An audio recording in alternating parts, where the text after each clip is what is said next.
Hello students, welcome to my YouTube channel Physics Guide by Orijit sir.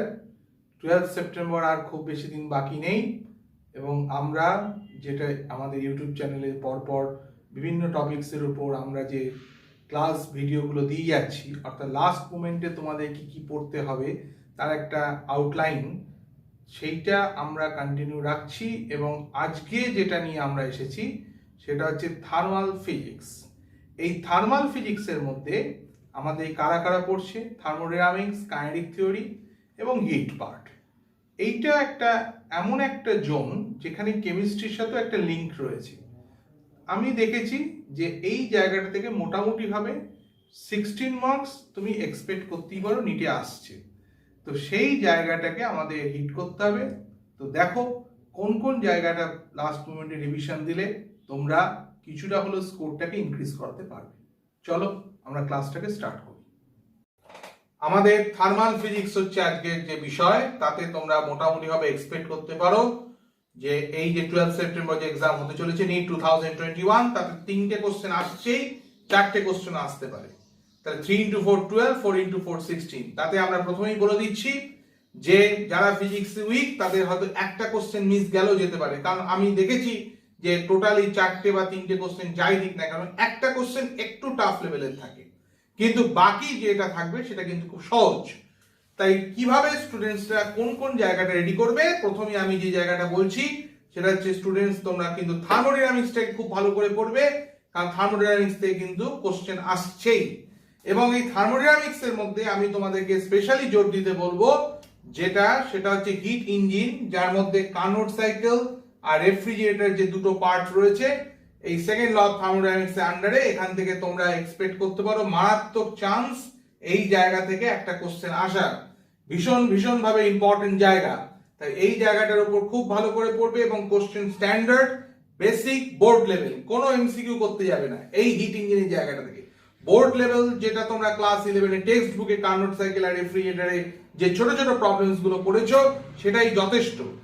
এরপর তোমরা যেটা জোর দেবে সেটা হচ্ছে ইন্টারনাল এনার্জি কনসেপ্টের উপর, আর আইসোথার্মাল আর অ্যাডিয়াবেটিক প্রসেস, এই দুটো জায়গা তোমাদেরকে কিন্তু খুব ভালো করে রেডি করতে হবে। মানে কিরকম, আমি কিন্তু বলছি না ভীষণ রকম ভাবে কোনো টাফ লেভেলে কিছু।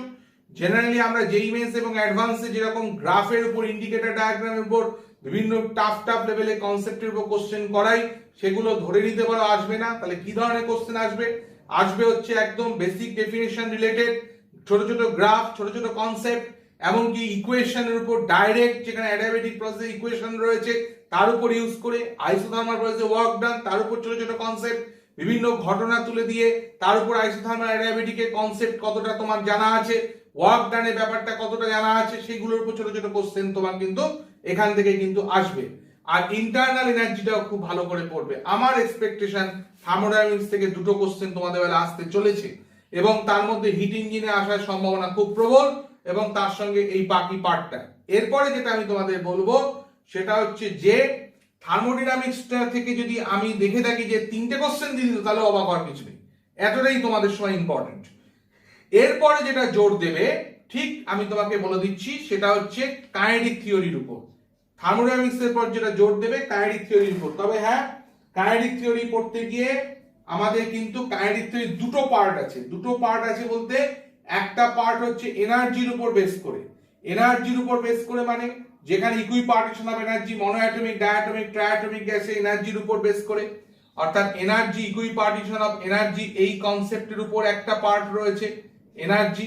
আরেকটা হচ্ছে নরমাল কনসেপ্ট। নরমাল যে কনসেপ্ট যেগুলো রয়েছে, নরমাল কনসেপ্টস এর মধ্যে যেটা রয়েছে কেমিস্ট্রির সঙ্গে কোরিলেটেড, সেটা হচ্ছে আরএমএস স্পিড, এভারেজ স্পিড, এই সব পার্টগুলো। তবে আমি তোমাদেরকে বলবো যে হয়তো তোমাদের বেলায় ইকুইপার্টিশন অফ এনার্জি এই জায়গাটা থেকে আসবে না, এই জায়গাটা থেকে আসার চান্স নেই ইকুইপার্টিশন অফ এনার্জি থেকে। তোমাদের বেলায় যেটা আসতে পারে কাইনেটিক থিওরি থেকে, সেটা হচ্ছে নরমাল কনসেপ্টের উপর।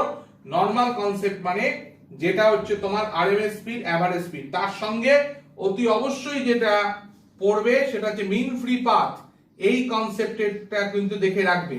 তাহলে প্রথম যারা স্টুডেন্টস লাস্ট মোমেন্টে রিভিশন দিচ্ছ যারা, তাদের রিভিশনের জন্য আমি কি বলবো, প্রথমে জোর দেবে থার্মোডাইনামিক্স এর উপর। থার্মোডাইনামিক্স থেকে দুটো কোশ্চেন আসছেই, তিনটে কোশ্চেন আসলো আমি অবাক হব না। তার মধ্যে ইঞ্জিন পার্টটা খুব ভালো করে, আইসোথার্মাল অ্যাডিয়াবেটিক পার্টটা ভালো করে, ইন্টারনাল এনার্জি আর গ্রাফ, কঠিন গ্রাফ না, ছোট ছোট গ্রাফ কনসেপ্টটা রেডি রাখবে।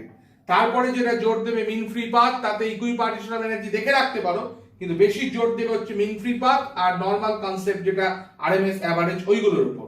মিটে গেল। এইটা থেকেই আমি যদি অবাক হবো না যদি পুরোটাই চলে আসলো। এবার সেফটি সাইডের জন্য তোমরা আরো কিছু জায়গা দেখে রাখবে, যেরকম আমি তোমাকে বলছি হিটের পার্টের উপর থার্মাল কন্ডাক্টিভিটি এন্ড রেডিয়েশন আর thermal expansion of solid liquid gas, এই পার্টটার মধ্যে আমার মনে হয় না রেডিয়েশন তোমাদের বেলা আসবে বলে, তবে থার্মাল কন্ডাক্টিভিটিটা দেখে রাখতে পারো। থার্মাল কন্ডাক্টিভিটির ছোট ছোট কনসেপ্টস গুলো দেখে রাখতে পারো, বিশেষ করে থার্মাল কন্ডাক্টিভিটি বেসিক ইকুয়েশন যেটা Q equals to Ka θ1 minus θ2 into T/x, এর উপর ছোট ছোট প্রবলেমস যেগুলো বোর্ড লেভেলের বইতে রয়েছে সেইগুলোই যথেষ্ট। তার সঙ্গে হচ্ছে thermal expansion, solid liquid gas এক্সপানশনটা ভালো করে দেখে রাখবে। যদি হিটের এই পার্টটার মধ্যে আমি বেশি ইম্পর্টেন্ট দেব, থার্মাল এক্সপানশনের পার্টটা যদি কোশ্চেন আসলে একটা কোশ্চেন থাকবে, মানে আমি যেটা বলছিলাম না যে একটা কোশ্চেন এই থার্মোডাইনামিক্স আর কাইনেটিক্স বাদ দিয়ে দিলে দিতে পারে, আদারওয়াইজ হয়তো এটা টাচই ওরা করলো না, পুরোটা এখান থেকেই দিয়ে দিল। আরেকটা জায়গা অতি অবশ্যই তোমরা খেয়াল রাখবে, সেটা হচ্ছে এই যে ideal gas equation PV equals to nRT, তার উপর বিভিন্ন গ্রাফ এবং তার উপর ডাইরেক্ট যে প্রবলেমস গুলো আছে সেগুলোকেও একটু দেখে রাখবে। তবে এর বাইরে বিশেষ কিছু দেখার এখানে নেই। কোশ্চেন কিন্তু খুব সহজ এখান থেকে আসে। একটা কোশ্চেন হয়তো যারা ফিজিক্সে উইক তাদের জন্য বারবার বলছি হয়তো মিস গেলেও যেতে পারে, কিন্তু তারপরেও আমি বলবো ট্রাই করবে, যদি 12 মার্কস আসে 8 মার্কস যেন সিকিউর করা, যদি 16 মার্কস আসে 12 মার্কস যেন সিকিউর করা। কারণ একটা 4 হয়তো মিস গেলেও যেতে পারে, কিন্তু বাকি আদারওয়াইজ টোটালটাই কিন্তু স্কোর করা যায়। কোশ্চেন খুব একটা কঠিন দেবে না, কোশ্চেন সহজ থাকবে, ভালো করে প্রিপারেশন নেবে। বেশি কিছু হাই প্রোফাইল থার্মোডাইনামিক্সের যেসব ইন্ডিকেটর ডায়াগ্রামের যেসব ক্রিটিক্যাল গ্রাফ যেগুলো আমরা জেই মেন্স অ্যাডভান্সে করেই থাকি, সেইগুলো এখানে নিটের জন্য লাস্ট মোমেন্টে পড়ে অযথা টাইম নষ্ট করে মেন্টাল হেডেক বাড়াতে যাবে না। বেসিক জায়গা পড়ো, ওখান থেকে কিন্তু তোমার কোশ্চেন কমন আসবে। স্টুডেন্টস, আমরা এখানেই থার্মাল ফিজিক্স পার্টটার উপর যে ডিসকাস করলাম সেটা এখানে শেষ করছি। নিশ্চয়ই বুঝতে পেরেছো যে এই মুহূর্তে থার্মাল ফিজিক্স পার্টের উপর কি কি জিনিস তোমাদের লাস্ট মোমেন্টে একটু স্ট্রেস দিয়ে পড়া উচিত। একটা জিনিস তোমাদেরকে বারবার বলছি যে শেষ মুহূর্তে গিয়ে ফিজিক্সে কোনো টাফ কিছু জিনিস বা যেটা মনে হচ্ছে জেই মেন্স অ্যাডভান্স রিলেটেড একটু হার্ড লেভেলের জিনিস, সেটাকে শেষ মুহূর্তে মনে করছি যে পড়ে ফেলি যদি কোশ্চেন চলে আসে, এরম ভাবার কোনো কারণ নেই।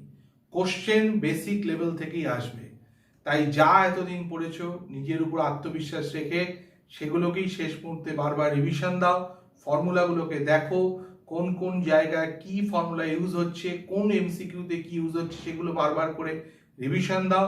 একটা টাইম প্ল্যানিং করে নাও, টাইম ধরে রিভিশন দাও, তাহলেই যথেষ্ট। নতুন করে এক্সট্রা কোনো এফোর্ট দেওয়ার কোনো দরকার নেই, সাকসেস আসবেই। নিজের উপর আত্মবিশ্বাস রাখো এবং আমি আশা করব যে যারা এই মুহূর্তে আমার সাথে সরাসরি যুক্ত আছো বা ইনডাইরেক্টলি এই ভিডিওর মাধ্যমে আমাকে প্রথম দেখছো, সবার জন্য আমি শুভকামনা জানাচ্ছি যে আপকামিং যে নিট এক্সাম হচ্ছে তাতে তোমরা প্রত্যেকে সাকসেসফুল হবেই এবং তোমাদের ড্রিম অবশ্যই পূর্ণ হবে। Thank you for watching this video.